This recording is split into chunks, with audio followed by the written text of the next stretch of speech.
Hello, everybody. Welcome to our drone piloting class, lecture 2. This lecture will all be about the what's called Part 107 exam, which is something that is a requirement for licensing via the per the FAA, and we'll go over some of the exam expectations and kind of just kick-start it off with some general rules and policies, etc., that kind of thing. It's not a very long lecture, but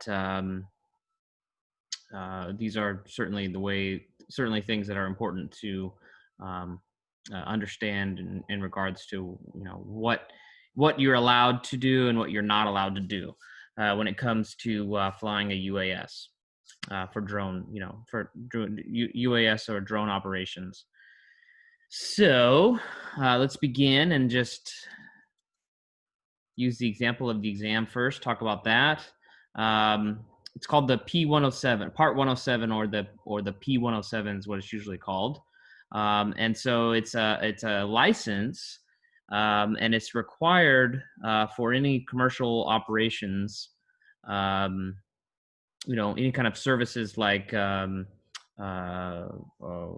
photography services or maybe search and rescue, things that we talked about in the first lecture, like what are some of the use cases and various, things like, and we pose that question as something that you could think of that you could use a drone for.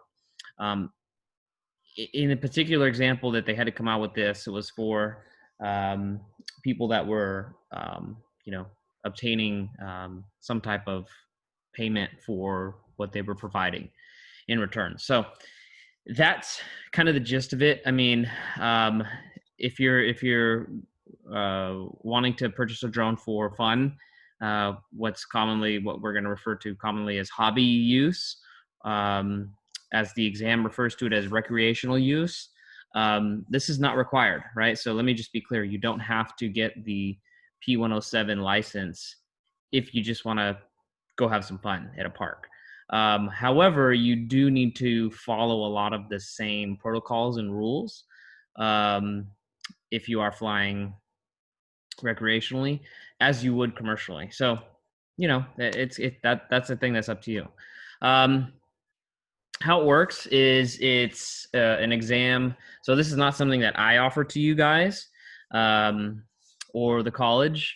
For that matter, this is something that's offered through the FAA at what they call a knowledge testing center. Okay, so it's proctored at one of these locations, not by me, not by the school, not on Canvas or anything like that. And I've included a link here. There's quite a few of these places around. The company that the FAA uses is called PSI, and they have these various places that you will go and sit down and take the exam.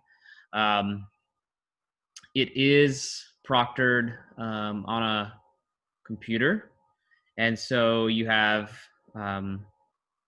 60 questions. I'll talk about some of these expectations in a minute.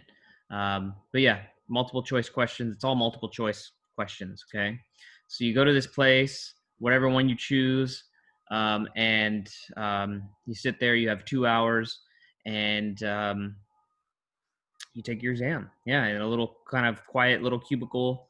If you're taking it during a COVID time, you have to wear your mask. But other than that, you just bring in your ID. You can't really bring any study books or tablets or anything like that. But they allow you to bring some pieces of paper to take notes and a calculator, really, really basic stuff. But anyways, that link is here. If you click on that, for those in the East Bay, there are a few in Concord and some in Hayward.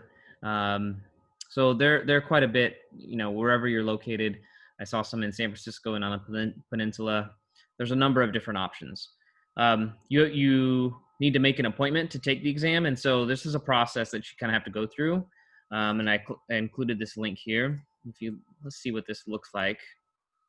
Ba, ba, ba. Control C. Yeah, let's do that. Follow this link. Okay.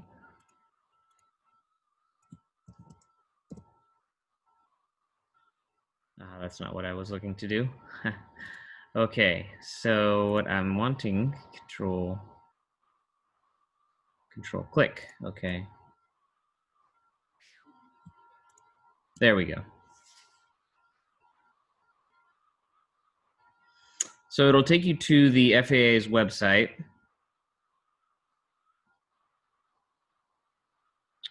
Here we go.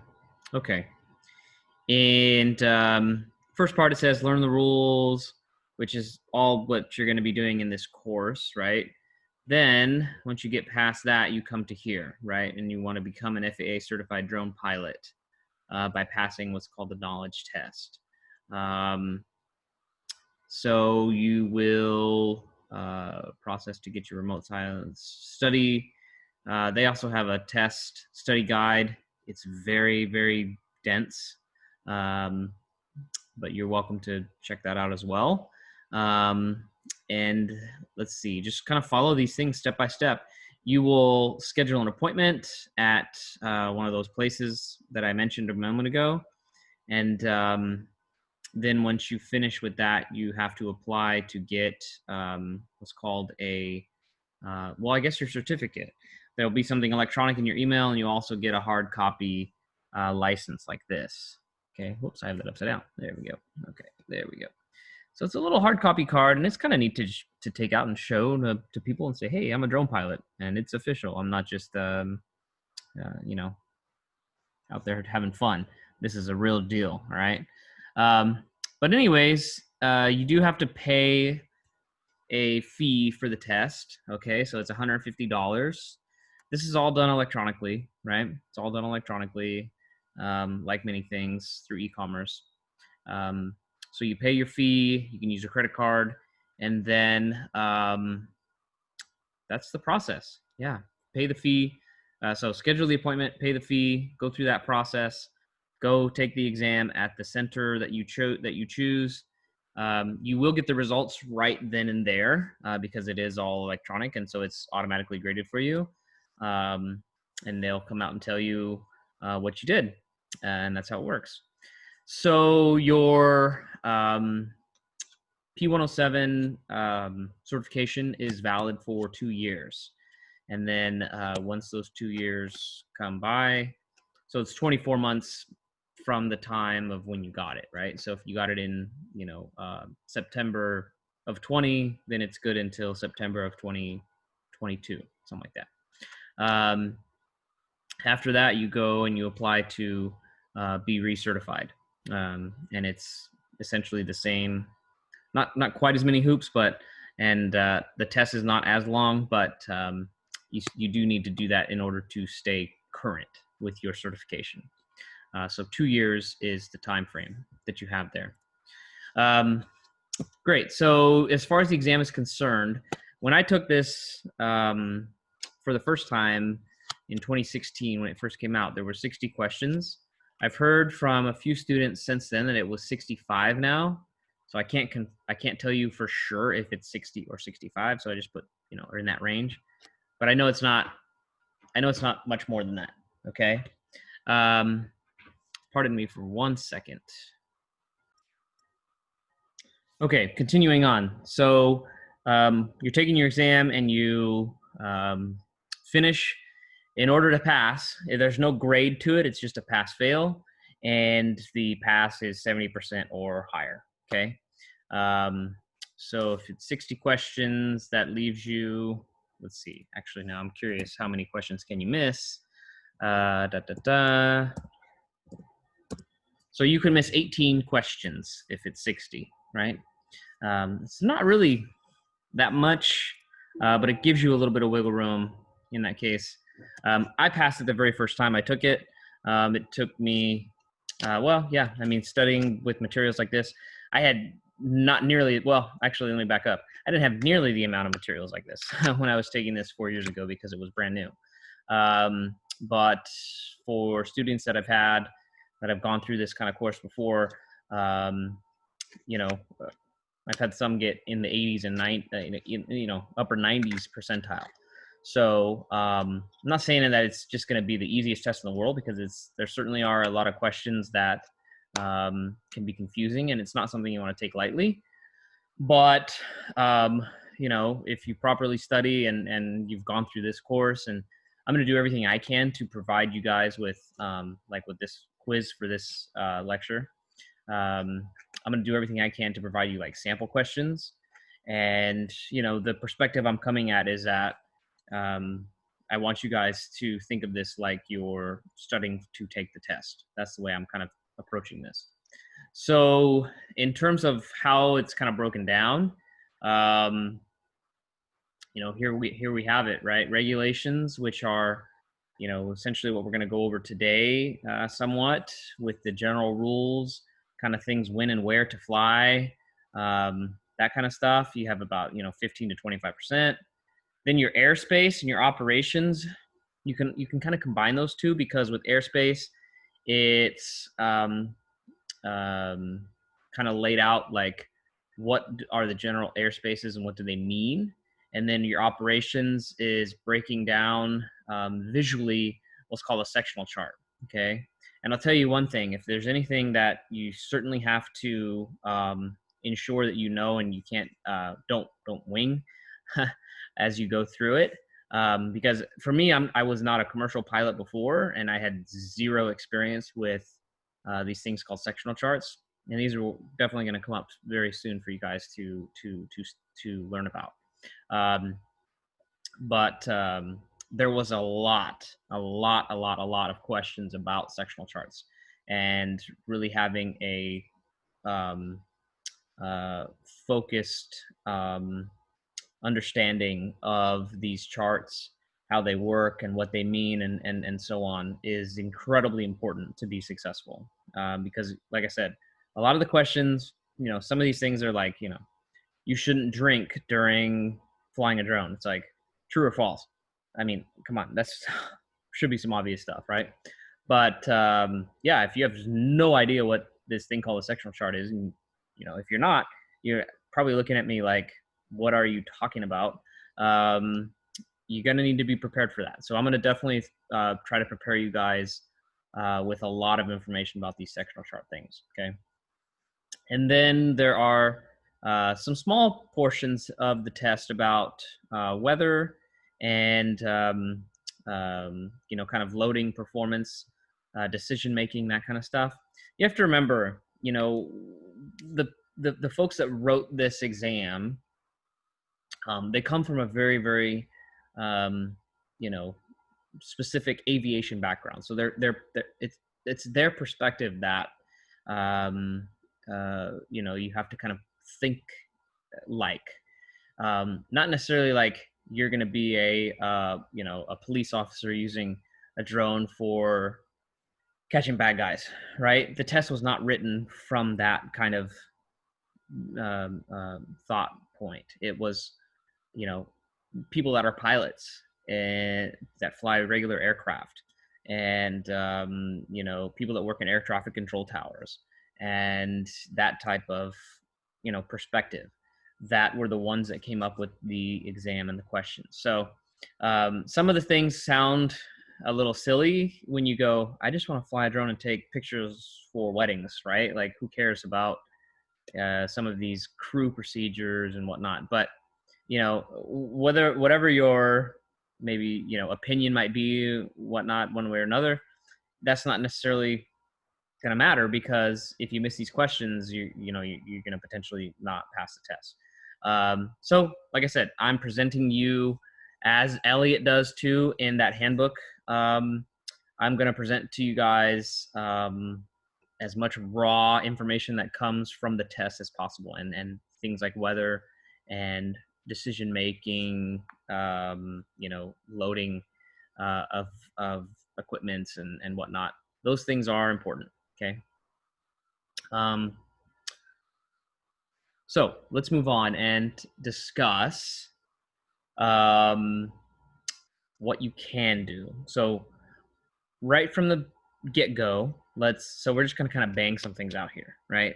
Like I said, these are just general rules, things that kind of like, think of it, you get a license to drive a car, and if you've been driving a car for 20 years, well, of course you just instinctually know, right? Like, okay, you have to,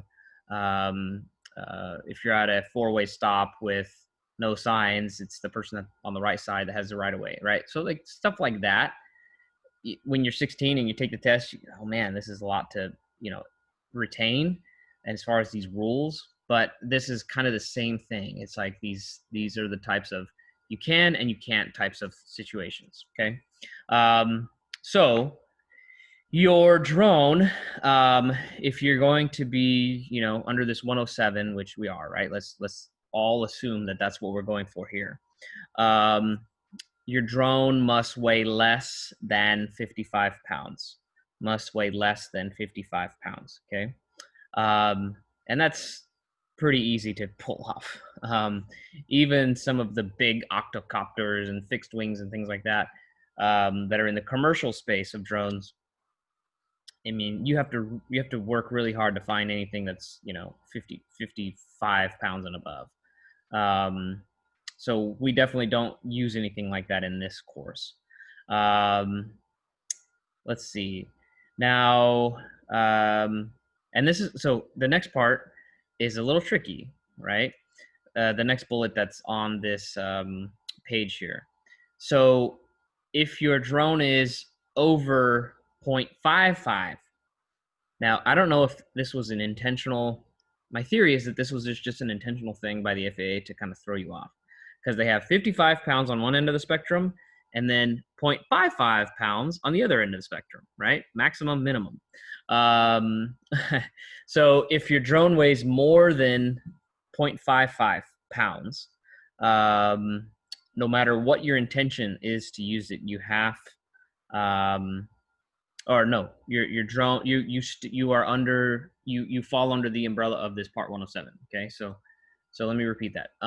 If you're under 55 but over 0.55, you fall under the Part 107 protocols. Okay, and it doesn't matter whether commercial or recreation, right? So that's what I was kind of talking about, right? Now, following rules apply. As a commercial drone pilot, you could fly in what's called Class G airspace. G, okay? G for gateway. And we will get into that, okay? We will get into all the different airspaces. You will know them. I will hammer that information into you. But that's going to be an important one. You'll always ask yourself, for me at least, is the first thing I always ask myself: what airspace is this Class G airspace I'm about to fly in? Keep your aircraft in sight. I mentioned that before. This terminology called visual line of sight. Okay, so whether it's as big as 5 feet in front of you or 500 feet away from you, you have to be able to maintain that you can see the drone itself. You can physically see the hardware in the air. Okay, that means visual line of sight. You must fly under 400 feet. Okay, 400 feet, and that means above ground level. Okay, 400 feet. That is your ceiling. 400 feet. Okay, these are general rules. 400 feet. You cannot fly above that. Okay. Let's see. So that doesn't mean above means sea level, right? Because you might be in a place that the elevation of wherever you're starting off from is, say, in Colorado, and it's 5,000 something elevation. Well, of course, you can fly your drone there. That wouldn't count in this. That's not what we're talking about. We're saying above ground level. So wherever you start from, that's, let's say you're 0, and then 400 feet from there. Okay. 400 feet ceiling. Must fly your drone during the day. Okay. So night operations, and again, this is in general, night operations are not allowed. All right. There is the ability to fly during what's called twilight. Okay. And that means that you have a 30-minute window before sunrise and a 30-minute window after sunrise, which technically qualifies as day. So that's something that is important to know. So yeah, nighttime is a no-no. Recreation, commercial, whatever it is, that's a no-no. Must fly at or below. Well, I guess this should say slower than 100 miles per hour, right? Yeah, I mean, I have never really flown a drone anywhere close to that, so that's a pretty easy one, at least in my book. Yield to the right of way of manned aircraft. Yeah, right. I mean, some sounds so obvious, but the air is the airspace is for them much more so than it is for drones. Let's just call it what it is. Must not fly over people. Okay, we are going to be entering kind of a gray area here with some of these, vague statements that they make. Must not fly over people. What does that mean? Fly over like myself, if I'm the pilot, or fly over you guys if we're in a little group and you're students, or does it mean fly over a crowd of 1,000 people at a concert? What does this really mean? So, like I said, this is kind of a vague thing. Just on the surface, what they are intending to say is that unless the individuals beneath you have given some type of authorization and clearance that they are okay with you flying over them, technically you're not supposed to fly over those people. So, again, and this means like directly under, or if they can see it, but like, let's say you're 100 yards horizontally in a different direction from where those people are.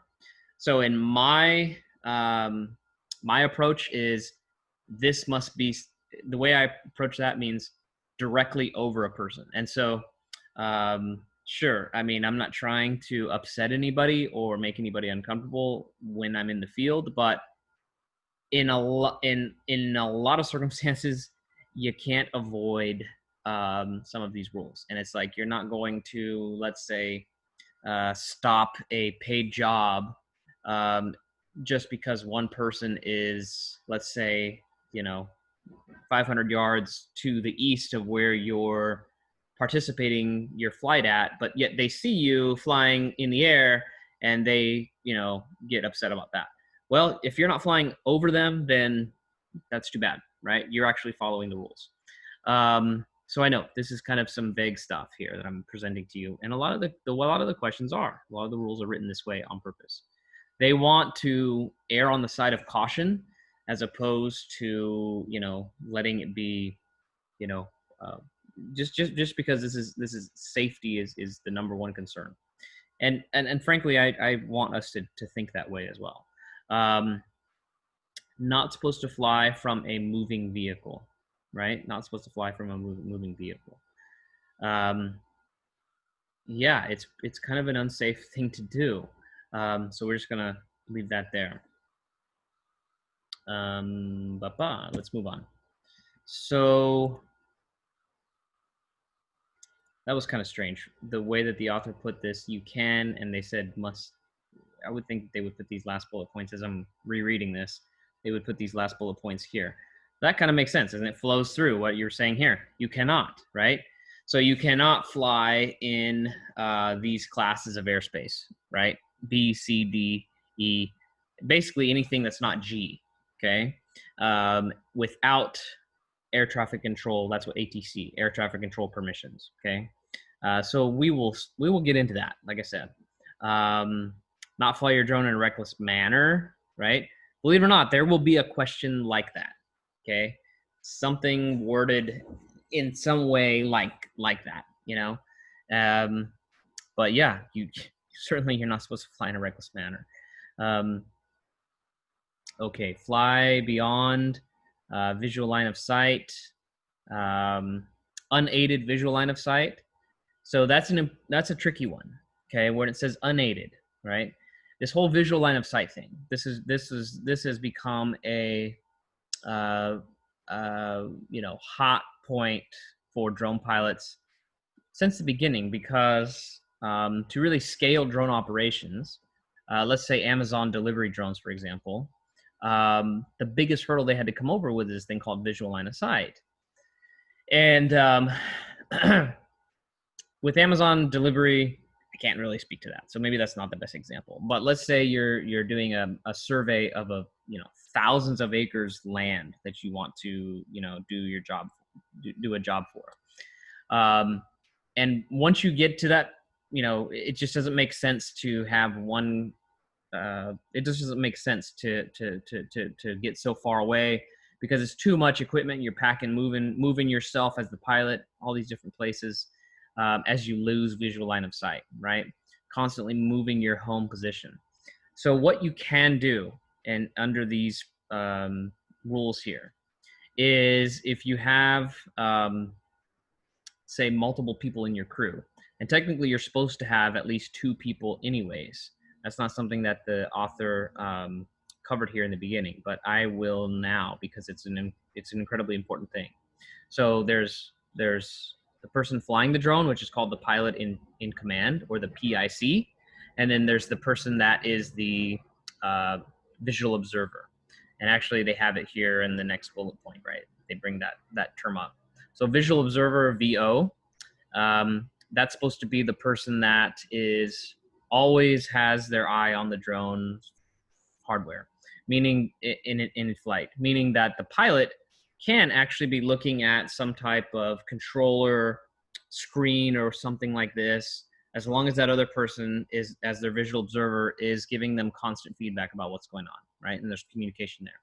So what we're trying to say with this third bullet here is that if you have your visual observer, say 500 yards away, right? But you guys have radios to each other, phones or whatever they are, and you fly in their direction. Next thing you know, they go, okay, I see the drone, and now it's approaching, and now it's moving past me. And then you go, okay, so I'm the pilot, and I don't see it anymore, but as long as my visual observer's got eye contact on it, that's okay. And you could piggyback, 10 different visual observers in a chain down miles and miles of road, if that's possible. And that actually makes it okay. All right. So that's kind of the workaround for this idea of visual line of sight. It's a matter of how many different visual observers you have actually, with eye contact of the drone itself.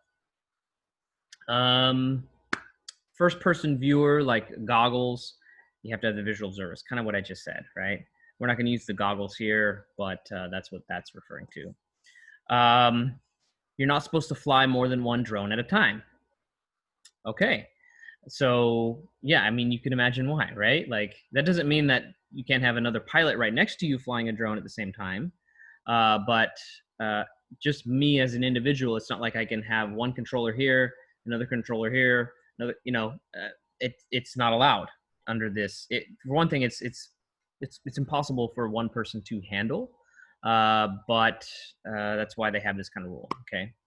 Now, we discussed not flying at night, right? You cannot fly at night. There is a system called a waiver and authorization system in place, which we will discuss more as the course goes on. And we have a little bit of things to talk about it in this lesson, but technically without a waiver, you cannot fly at night, okay? Again, within this twilight window, 30 minutes before sunrise, 30 minutes after sunrise. And fly in visibility of less than 3 miles from your control station. Yeah, I'm not quite sure. That's a little bit contradictory to what I was just saying about the visual line of sight thing. So just take this for face value as the author has written it here. Fly beyond 400 feet above ground level, okay, unless you are within 400 feet of a structure. Meaning that, say there's a tall structure that's 200 feet tall, right? And you're coming up towards it. So here's the 200 feet like this, and you're coming up towards it, and you're 400 feet of AGL here. And well, actually, that would make more sense if this is 200 feet there, right? So technically, you could do this and go another 200 over it, so that you have that 400-foot spacing between you and the structure, something like that, right? So this AGL concept is not just the ground; it's actually structures and other buildings and such that are involved as well. So you have a little bit of leeway there in terms of giving yourself more um, altitude to fly at. Now, the reason they put that in place is because they don't want people crashing into the sides of things, because they think they always have to be at 400 feet from AGL, right? That's the point of that. But again, just a good rule of thumb is to try to stick to 400 feet. And even if you're going above these structures and whatnot, it can get complicated, especially when you're in the moment there. Okay. Yeah, we already said this. Don't fly faster than 100 miles an hour. So repeating that one there. Okay, so here's, I guess we said this, right? Don't fly over anyone who is not directly participating in the UAS operations, okay? Unless they're either under a covered structure or non-moving vehicle, right? That's the thing. And this is kind of just a courtesy thing, and don't bug people that aren't part of it, and don't disturb people, don't fly over your neighbors and spy on them. A lot of this is kind of put in place not just for safety but also for privacy. And drones can be taboo, and they still are for a lot of people. They think, hey, that thing's over my house, I'm going to shoot it down because it's spying on me. It's looking at my daughter and she's sunbathing nude in the backyard. That's the one that always gets me. That seems to always come up, this example of nude sunbathing in a backyard and a drone is going to come take a picture of you. I don't know why that seems to be such a popular option, but for some reason it's something that people with this privacy concern bring up all the time. Look, the fact of the matter is you shouldn't be doing that in the first place. But let's just blanket say it. Don't fly over people that aren't cool with you, doing what you're doing. I guess that's the best way to put it. Yeah, fly from a moving vehicle. Now, again, another little bit of contradiction. So this is an important part. This is like how the rule gets, there's more to the rule than just, that 4 words to the sentence. So you cannot fly from a moving vehicle unless you are flying over a sparsely populated area. Why did the author put kind of two different things on two different pages? I don't know, but I know that this last bullet point is the most true answer to that. Okay, so, and that's the thing. A lot of the commercial drones with this GPS and whatnot, they have the ability to use a mode called follow me, meaning that you put it in the air, you walk away, and it will, you walk this way and it'll follow you along, right? So it's meant for filming cool movies and that kind of stuff. Hollywood's using that kind of features all the time. And so if you need to move faster than you could walk, why not go in a car and then let the drone follow you along, right? And that's possible. But the whole idea is that you're not supposed to fly over a sparsely, or you can only do this over a sparsely populated area. What does a sparsely populated area mean? Right? It's hard to say, but let's say downtown San Francisco definitely does not count without a waiver. That would not be a sparsely populated area. Now you go somewhere out in the forest or something like this. Okay, sure. There's no people around, so that would be more considered sparsely populated. Then you could fly from a moving vehicle. Great. And then a few other considerations. You are required to make your UAS available. This is in quotes. Make your UAS available for inspection upon request.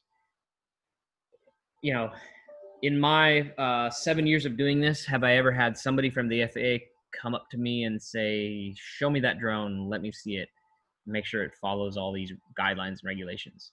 No. Never before. Have I had a local law enforcement approach me in situations? I have. And that's a situation where, you know, again, it could be somebody complained, right?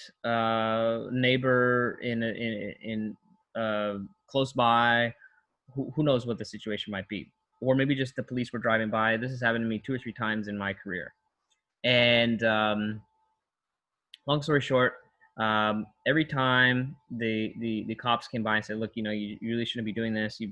Some people are disturbed by it, or, why are you doing? Why are you doing what you're doing? That kind of thing." And frankly, just move along, kind of thing.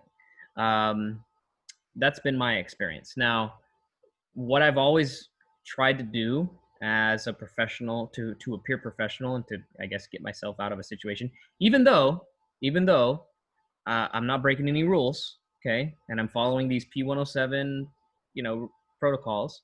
Um, the last person I want to get in an argument with is the law enforcement. So I have had been in a situation where I say, look, here is my logbook and my report of what I'm doing. Here's my contract for flying over this area. I'm working with the local park service, and this is for an upcoming construction job or something like that. And here are the records of my drone. By that point, after you're going through all these diligent things, cops going to be like, I don't have time to screw with this.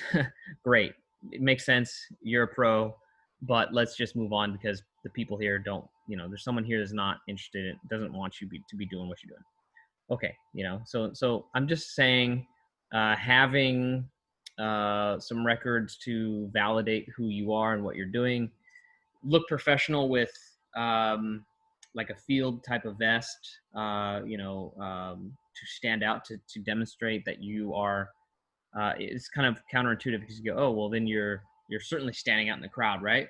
But it's something that kind of puts a legitimacy to you being a professional doing drone piloting, as opposed to just, because they make these rules for people that are, because there are people that frankly fly recklessly and disturb people on purpose, right? So it's hard to make the distinction between the two if you're just looking at the air and you're looking at the pilot. But if a person's got a vest and they've got a professional equipment and a maybe a truck with a logo of the company, whatever, I could go on and on. Those are the kind of things that is going to give you it's going to get you in less trouble, as opposed to the other way around. Yeah, another requirement by the FAA is any kind of accident, right? Any kind of accident where there's a serious injury or property damage. Whoops, I guess I didn't finish that. Property damage of more than $500. Okay, you are supposed to report that to the FAA. Okay, and I'll show you where you do that here in a moment.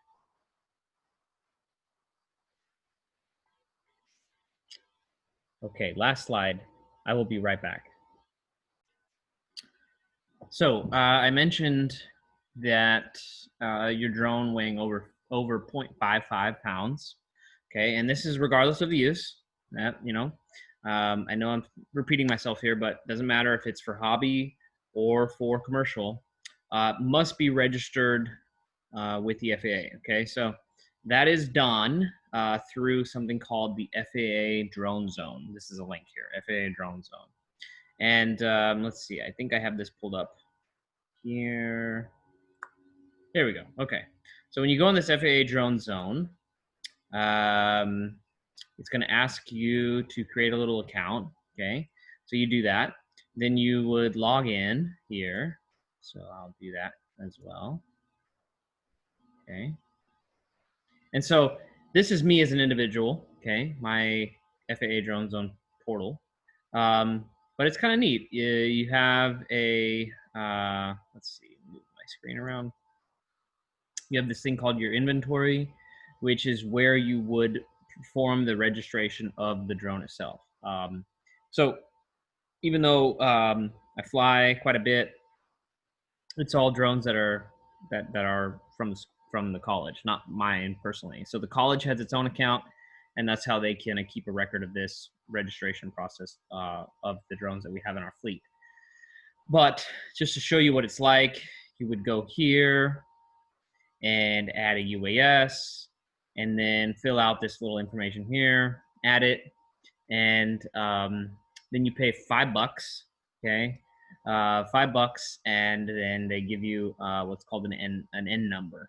And so with this little number, you take that, and it keeps a record of the drone with them. And then what you're supposed to do is you're supposed to attach that number somehow, someplace. They're not very specific, but you're supposed to attach that to the body of the drones. Okay. So in the event of a crash, or maybe it gets stolen, but it's more for a crash. If there's a crash, then say whoever that person is recovers the body, and maybe it's law enforcement, they could say, oh look, here's that number, boom, it's linked directly to you, right? That's the whole idea. But yeah, so that's how it works.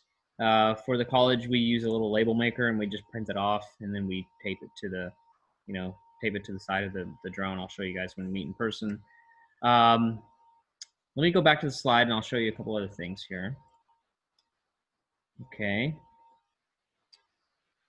So yeah, this other thing called Lance here, L-A-A-N-C. We're going to refer to it as Lance in this course. Here's the thing. I mentioned we just talked about a whole bunch of you can and you cannot type of rules, right? And, many of those, not all, but many of those, you can get what's called an operational waiver, or an operation waiver to fly. So it's like you can, waive that particular rule. Let's say it's the nighttime one, okay, where you're not supposed to. But you need to, or let's say, actually, here's a better example. You want to fly close to an airport that's in Class D airspace, and the drone won't let you fly, and you're not supposed to fly because of the Part 107 rule. But your job is in this D airspace. So what you can do is you can go and apply for an automatic waiver to fly in Class D airspace. And the automated waiver process is through this thing called, okay, ready? Low altitude authorization and notification capability, okay, or LANCE, right?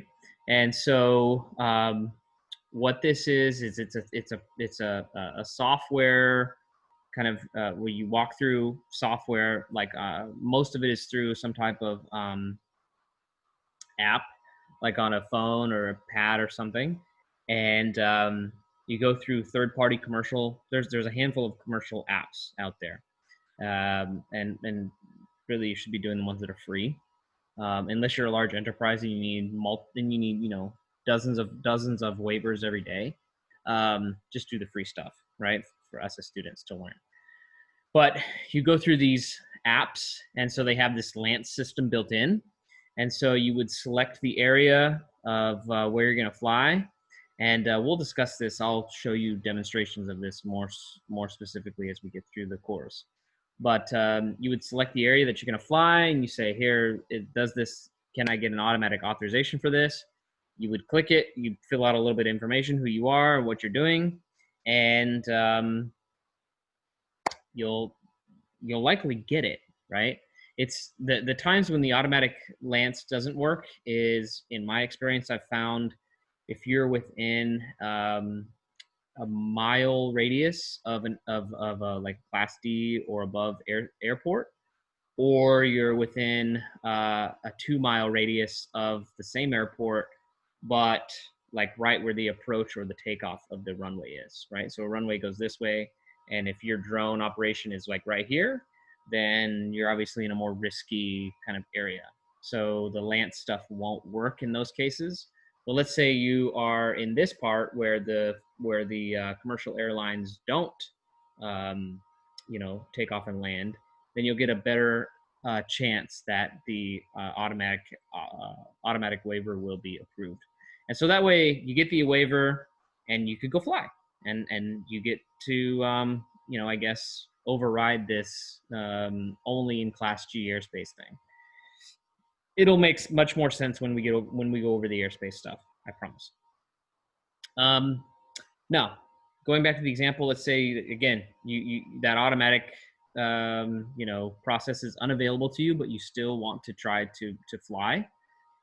There is the availability to get authorized still, but you have to go through a much more manual process, and you have to get the FAA itself to put its stamp to say, okay, you're allowed to do this or not.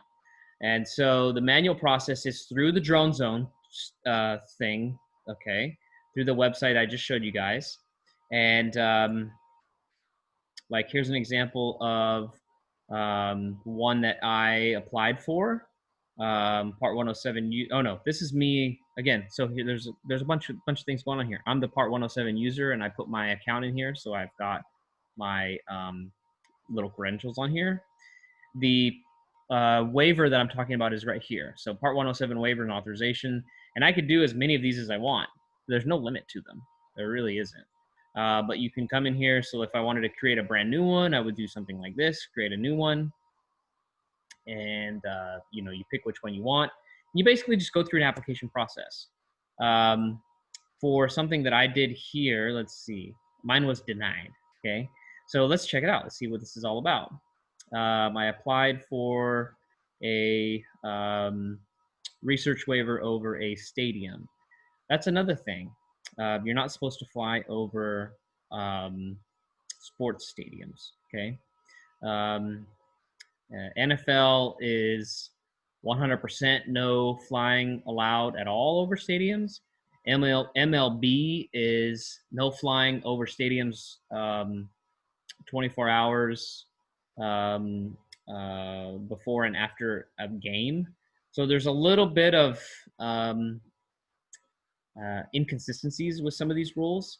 But my approach has always just been, if it's a stadium, I'm most likely going to try to stay away from it.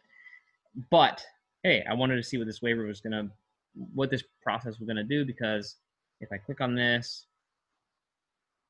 let's see. So I applied back on the 3rd. This is an example. I applied on the 3rd of October, and I was, let's see, I guess I was denied. So I was going to try to fly over the Coliseum when there was no football games, but I was denied. So that's because of, actually, it wasn't because of the stadium thing. It was because it was too close to the Oakland airport. So that was just a little experience I went through. Oakland Airport, Class C airspace. Yeah, I guess the denial happened on the 27th. So that's about 6 weeks that it took before I got my answer with this waiver. And here's a little letter about it, denial letter. Yeah, so November 26th, almost 2 months it took for the FAA to say yes or no in this one. I don't know if that's going to be the case all times, but in my experience, when you have to do something manually with the FAA, it's not going to be an early return on whatever you're applying for. Just put it that way. So if you know something like this is going to come up, get your application in sooner than later is what I'm saying. Get it in, and don't, because you shouldn't expect a 24-hour turnaround. That's not going to happen. Also, I mentioned a moment ago that if there's an accident, you're supposed to report it to the FAA. And so you might have gone, well, how the heck do I do that? Who do I call somebody or whatever? No, you do it right here, right? So you don't call the air traffic control tower or anything like that. You would actually just go to your drone zone and you submit it right here. Okay, you submit it right here. And so that's your accident report. Okay, that's your accident report. So the drone zone has quite a bit of things going on with it, and something that you will find useful as you go throughout this course and move forward with drone operations. Okay, that's all I have. That's the last slide.